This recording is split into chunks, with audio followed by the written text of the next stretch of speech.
हाय family, good morning. कैसे हैं आप सब लोग? आशा करती हूँ आप सब लोग अच्छे होंगे, मस्त होंगे, फ्रेश होंगे। और मैं हमेशा स्वागत करती हूँ आपकी यूट्यूब चैनल बाबा की बिटिया पे। और मैं ना आज आप लोगों के लिए ब्लॉग कुछ नहीं लेके आई हूँ। आज मैं आप लोगों के लिए एक बहुत ही ख़ास चीज़ और बहुत ज़्यादा मेरे विजिट होने के बाद मैं ये वीडियो है कि समाज में जब भी औरतें कुछ ऐसी चीज़ें करने जाती है, खास करके घर में तो रह के आप कुछ भी कर लो, कुछ भी कूड़ा कबाड़ा उठा लो, कुछ भी लैट्रिन साफ कर लो, कुछ भी कर लो, कोई देखने वाला नहीं है, सब लोगों को अच्छा लगता है। और जहाँ औरतें मर्दों के बीच में प्रतिस्पर्धा करने चली जाती हैं, जहाँ पे समाज हो, पूरी दुनिया के बीच में, जहाँ पे खुद भी वो उस कंपटीशन में कूदती है, चाहे वो कितना भी कैपेबल हो, उसके पास कितनी भी काबिलियत हो, कुछ भी हो, अगर वो करने चाहती है तो लोगों को परेशानी होती ही है। मैंने शुरू से ही मेरा रहन सहन नहीं थी, क्योंकि मैं अपनी ज़िंदगी अपने हिसाब से जीना चाहती हूँ। और मेरे माँ बाप ने मेरे को इतना अक्ल दिया है कि क्या चीज़ें अच्छी होती है और क्या चीज़ें बुरी होती है, और किस चीज़ को सहना है और किसको नहीं सहना है, सहने की और बर्दाश्त करने की।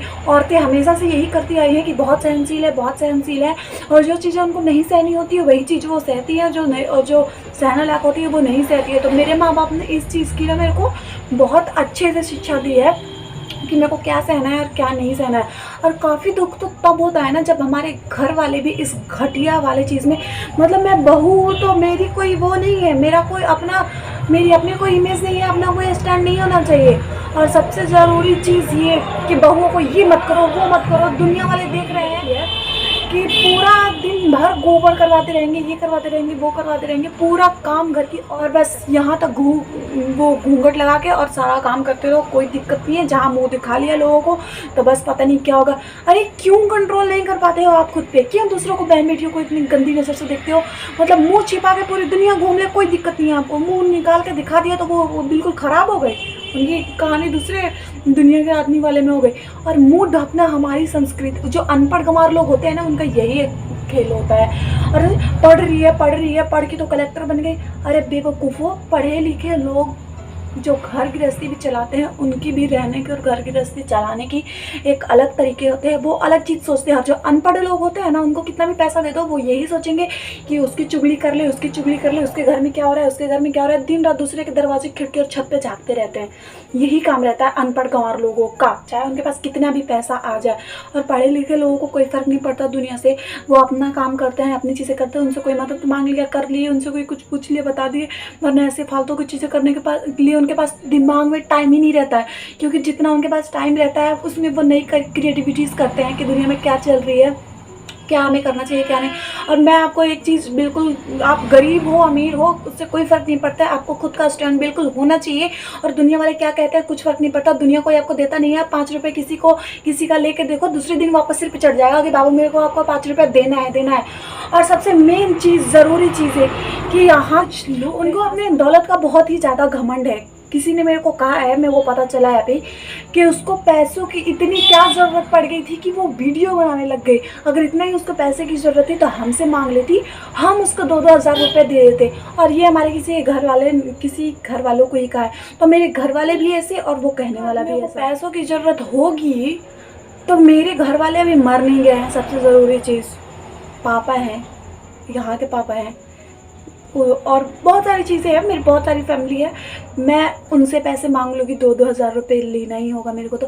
और इतना ही ज़्यादा अमीर हो ना, इतना ही ज़्यादा पैसे भर रहे हैं आपके यहाँ पे, तो बहुत सारे गरीब, अरे वो इंसान जो अपने दरवाजे पे आके एक भिखमंगे को भीख नहीं देता है, वो मेरे को 2,000 रुपये देगा, मेरे को देगा 2,000 रुपये। और किस दौलत के घमंड में पड़ा हुआ है ये इंसान, जो भी, या कोई भी इंसान किस दौलत के घमंड में पड़े हुए है। सबसे ज़रूरी चीज़ कि दूसरे से पैसे हम क्यों ले, जब काम करने का एक प्लेटफॉर्म है, यहाँ पे काम करने की चीज़ें मिल सकती है। अरे गंदगी तो कहाँ नहीं है, मानती हूँ मैं यूट्यूब पे गंदगी है, तो क्या समाज में गंदगी नहीं है? समाज में अच्छे लोग नहीं रह रहे हैं, समाज में अच्छे लोग रह रहे हैं, बुरे लोग रह रहे हैं। इसी अयोध्या में कोठे भी है और इसी अयोध्या में राम मंदिर भी है, तो क्या वहाँ पे पूजा पाठ करने वाले साधु संत उस गाँव को छोड़ के चले जाएंगे? तो उसी तरह इस यूट्यूब पे कोई अच्छी चीज़ और बुरी चीज़ हो रही है, और इसके साथ कुछ अच्छी चीज़ें भी हो रही है, तो क्या अच्छी चीज़ करने वाले इसको छोड़ के चले जाएंगे? बेवकूफ़ों, गंदगी भरी हुई है दिमाग में, गंदगी को निकालो और साफ करो। और सबसे ज़रूरी चीज़ कि अगर आपके पास इतना ही ज़्यादा पैसा फर रहा है, बिगाड़ रहा है, इतना ज़्यादा कुछ है, तो मेरी कंडीशन इतनी ख़राब नहीं है, मेरे से ख़राब कंडीशन वाले लोग बहुत सारे दुनिया में घूम रहे हैं, तो आप उनकी मदद करो, आपके पाप कट जाएंगे। कुछ सिर्फ नाम वाला काम मत करो कि ये बनवा दिया वो बनवा दिया तो सब लोग कह रहे कि हाँ इन्होंने बनवाया इन्होंने। सबसे मेन चीज़ आपको पता है, वो लोग जिनके पास ज़्यादा पैसे होते हैं और वो कुछ सार्वजनिक काम करते भी हैं तो सिर्फ इसलिए करते हैं कि उनका नाम हो आगे चल के, कि वो लोग उनको बोले कि हाँ इन्होंने बनवाया है, ये किया है वो किया है। अगर गुप्त रूप से कभी किसी को कुछ दिया हो तो। और औरतों को दबाने का इन लोगों को इतना बुरा फंडा हो गया ना, मेरे को पता है कि मेरे लिए क्या अच्छा है और क्या बुरा है। और जो लोग गंदे नज़रिए से देखते हैं वो देखो, मैं अपना घर संभालती हूँ, अपना पढ़ाई भी करती हूँ। अभी मेरे फाइनल ईयर का एग्ज़ाम होने वाला है। मैं अपनी घर की जिम्मेदारियाँ निभाती हुए अगर कुछ काम कर रही हूँ, एक वीडियो को एडिट करने में 4 घंटा टाइम लगता है। जो काम करते होंगे उनको पता होगा। और समय समय पे रिकॉर्ड करना, ये सारी चीज़ें करना, गैलरी को मैनेज करना और सारी चीज़ें करना बहुत ही मुश्किल काम होता है। तो जो करते होंगे उनको पता होगा। बेवकूफ़ों को ये नज़र नहीं आ रहा है कि ये लड़की हर चीज़ में आगे मतलब जितना इससे बनता है वो कर पाती है, अपना घर भी संभालती है और अपना जो भी करना है तो वो करती है और अपने स्टैंड पे खड़ा भी होना चाहती है। तो इसको एक अच्छी बेटी की नज़र से देखे, बहन की नज़र से देखे, जो यूट्यूब पे काम कर लिया, जो लोगों के बीचों में सार्वजनिक हो गई, वो रंडिया हो गई, बेशिया हो गई, गंदी नजरों वाले। और जो ये चीज़ें बोलते हैं ना, वो कहीं ना कहीं से ये चीज़ अपने साबित करते हैं। वो अपने माता पिता की परवरिश को दिखाते हैं जो गलती से उन्होंने प्राप्त की है। और फिर से मैं कहूँगी कि आपके पास इतना ही ज़्यादा पैसा हो गया है तो बहुत सारे गरीब लोग बस स्टैंड पे इधर उधर और आपके घर पे भीख मंगा आता है तो उनको भी थोड़ा दे दिया करो। उनके रूप में भी कभी आपके पास भगवान आ जाते हैं और आपके पाप कट जाएंगे। इसलिए मैं बोल रही हूँ कि उनको दे दिया करो। और गरीब हैं, अनाथ बच्चे हैं, सबको दे दिया करो। और बात रही हर चीज़, तो ये लेने देने की तो बात रह गई। और अगर आपको लगता है कि आपके पास बहुत ज़्यादा प्रॉपर्टी है, बहुत ज़्यादा पैसा है, तो मैं आपको बता दूं कि जितनी प्रॉपर्टी यहाँ पे आप लोगों के पास है, इससे दोगुनी प्रॉपर्टी सिर्फ मेरे बाप के पास मेरे घर पे है।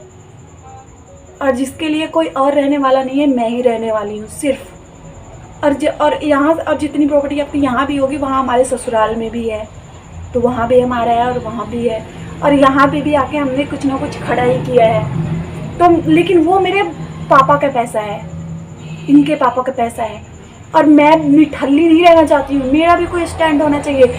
और बेवकूफ़ हैं तो है, मेरे को क्या मतलब होता है। अगर थोड़ा सा भी अकल होगा तो जाके देखना यूट्यूब पे कितना काम करती हैं औरतें।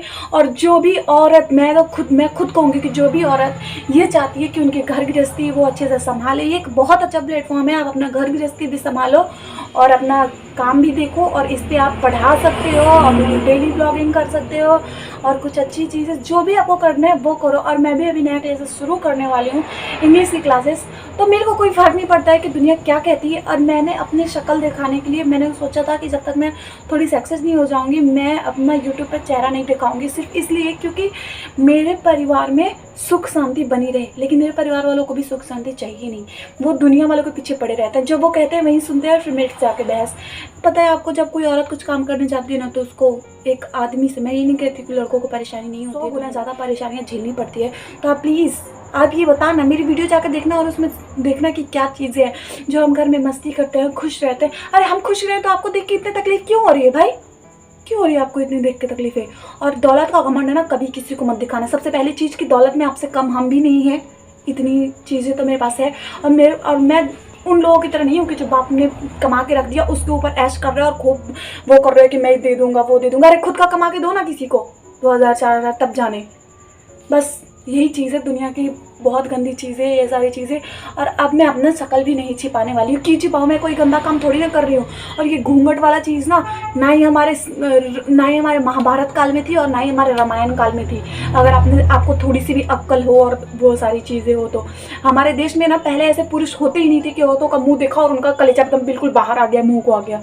या दूसरे के बहू बेटियों को वो देखते ही नहीं थे ऐसे गंदी नज़रों से।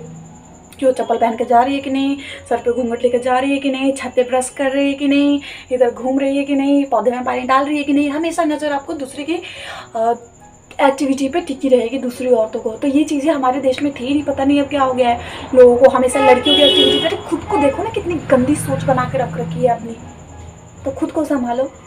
हमारे प्रथा में घूंघट वो नहीं थी। यहाँ पे राजस्थान, हरियाणा और इन सब चीज़ों में ज़्यादा घूंघट ये इसलिए किया गया। अभी भी बिहार में भी ये चीज़ें नहीं होती है। सिंदूर वगैरह लगाना और सारी चीज़ें करना, ये सब यहाँ के औरतों को इतना मायने नहीं रखता। घूंघट यहाँ तक रखना मायने रखता है। हमारे बिहार में औरतें नाक से लेके सिंदूर करती हैं मांग तक, सुहागनों का वो चीज़ मतलब ये बहुत अच्छी चीज़ें कर ली, वो लोग ख़राब है। लेकिन सर में घूंघट इतना ज़्यादा करने का प्रचलन वहाँ नहीं है, सिर्फ सर पे ही लेते हैं। और यही हमारी पूरी भारत की संस्कृति में थी। और हरियाणा और राजस्थान में खास करके मैं आपको बता दूं तो घूंघट प्रथा इसलिए थी कि इधर मुग़लों का राज ज़्यादा था और इधर ये सारी चीज़ें ज़्यादा होती रहती थी, मुग़ल ज़्यादा थे इधर, तो अपनी बहू बेटियों को उठा ले जाया करते थे जो कमज़ोर वो होते थे। इसके लिए अपनी बहू बेटियों को बचाने के लिए उन घटिया लोगों से, मुग़लों से, दरिंदों से, भेड़ियों से घूंघट यहाँ तक करने के लिए कहा गया था। और लड़कियों ने अपनी मर्जी से उसको स्वीकार किया था। लेकिन अब तो वो मुग़ल नहीं है, अब तो वो भेड़िए नहीं है। तो फिर आप अपने अंदर उस भेड़ियों को क्यों जिंदा रख रखा है आपने? अरे हर बेटी को बेटी और बहन की तरह देखा करो और उसकी अच्छाइयों को देखा करो, उसकी बुराइयों को मत देखा करो। वीडियो बना दी नहीं, क्राइम कर दिया। अपने माँ बाप की कमाई पे उड़ने वाले, चाहे आप 50 साल के हो, 60 साल के हो, आपका वो कुछ नहीं है। आप दूसरे के कमाई पे ही पल रहे हो। और हर एक बच्चे से मैं ये चीज़ कहना चाहूँगी कि अपने लिए कुछ सोर्सेस ज़रूर करें, अपने लिए कुछ काम ज़रूर करें। आप क्या हो ये बहुत मायने रखता है। और मैं ये नहीं कह रही, ऐसा नहीं है कि मेरे पास पैसों की कमी हो गई। मेरे भी बाप का कमाया हुआ बहुत सारा पैसा है। अगर बाप के पैसे मैं भी दान करना चाहूँ ना तो बहुत लोगों को दान कर सकती हूँ, और बिल्कुल अच्छे लोगों को दान करूँगी। मैं तो ऐसे नहीं करूँगी। लेकिन ये चीज़ मैं आप लोगों को क्लियर कर देना चाहती हूँ कि अगर मैं अपने पापा की पैसा देने लगूँ ना, और अपने पति मेरा इतना कमा लेता है कि मेरा गुजारा हो जाता है, सब किसी से मांगने की जरूरत नहीं है मेरे को। और दान करने वाली चीज़ तो बाप का पैसा मेरे पास बहुत है, मैं बहुत लोगों को दान दे सकती हूँ और देती भी हूँ ज़रूरत वाले लोगों को। लेकिन खुद का कोई स्टैंड ना हो ना तो फिर लाइफ कोई वैसी नहीं होती है। आपको जो करना है कर लो, जैसे सोचना है सोच लो। घटिया लोगों की कमी कहीं नहीं है, तो यहाँ कैसे हो जाएगी? और परिस्थितियों से भागना किसी चीज़ का सोल्यूशन तो नहीं है ना, तो इसलिए मैं यहाँ से भाग के कहाँ जाऊँगी? घर है मेरा यहाँ पे तो, लेकिन माहौल बहुत ही ख़राब है यहाँ पे। लोगों को दूसरों से मतलब होता है, खुद का कोई वो नहीं है। खुद का काम करने का इन लोगों को फुर्सत ही नहीं रहता है, क्योंकि इनके पूर्वजों ने इतना कर दिया तो इनको करने की क्या ज़रूरत है ना। लेकिन हम अपने पूर्वजों किए हुए पे वो नहीं करते, भूल ही जाते हैं कि हमारे पास वो चीज़ें है भी। हम खुद भी कुछ करना चाहते हैं, चाहे वो बेटा हो या बेटी हो। और हमारे माँ बाप ने हमें बेटों की तरह ही पाला है और इतना सीख भी दिया है कि अच्छे बुरे लोगों से अपनी बचाव कर सके और अपना जो अच्छा है वो अच्छा करे और बुरा है वो बुरा करे। और ऐसा नहीं है कि आप लोग ही ज़्यादा समझदार हो और मेरे माँ बाप सब बेवकूफ़ हैं, है ना। मेरी भी फैमिली है, सब लोग हैं, लेकिन सब लोग को उनके सोचने का नज़रिया अलग है। वो लोग अच्छा सोचते हैं, आप लोग गंदा सोचते हैं, तो इसमें हमारी कोई प्रॉब्लम नहीं है। राम राम, प्रणाम। आपकी जो मर्जी हो, आपका भगवान आपके दिमाग को तरक्की दे, आप जैसा सोचते हैं वैसे ही सोचते रहें। और भगवान करे कि आपकी आने वाली पीढ़ी भी आपको इस सोच को सम्मान करने, वरना आपको बहुत दुख होना। तो बस मेरी आपसे यही सब लोगों से प्रार्थना है कि आप प्लीज़ इस वीडियो को वोट कीजिएगा और बताइएगा कि मेरी क्या गलती है। और जिनके पास ज़्यादा पैसे हैं उन लोगों से मेरी एक विनती है कि आप अपने पैसे अनाथ आश्रम में दें, वृद्धाश्रम में दें और गरीब लोगों को दें। हम हमारे सर पे छत है, हमारे घर वाले कमाते हैं और हम इतने सक्षम हैं कि हम 2 वक्त की रोटी खा सकते हैं। जिनके पास 2 वक्त की रोटी नहीं है, आप अपने 2000 रुपये 4000 रुपये उनको देंगे तो बहुत ही अच्छा होगा। गरीबों की मदद करें, अमीरों की मदद करने से कोई फ़ायदा नहीं है। और चलिए मैं अपना वीडियो यहीं ख़त्म करती हूँ। जिसके दिमाग में गंदगी भरी हुई है तो मैं अकेले क्या ही साफ़ करूँगी। साफ़ करते करते क्रांतिकारी मर गए, इनके दिमाग साफ़ नहीं हुआ तो मैं क्या चीज़ हूँ। और मिलते हैं एक नए वीडियो के साथ, तब तक के लिए राम राम, प्रणाम। अपना प्यार आशीर्वाद हम पे बनाए रखना और अपने घटिया लोग में से नजर अपने दूर रखना।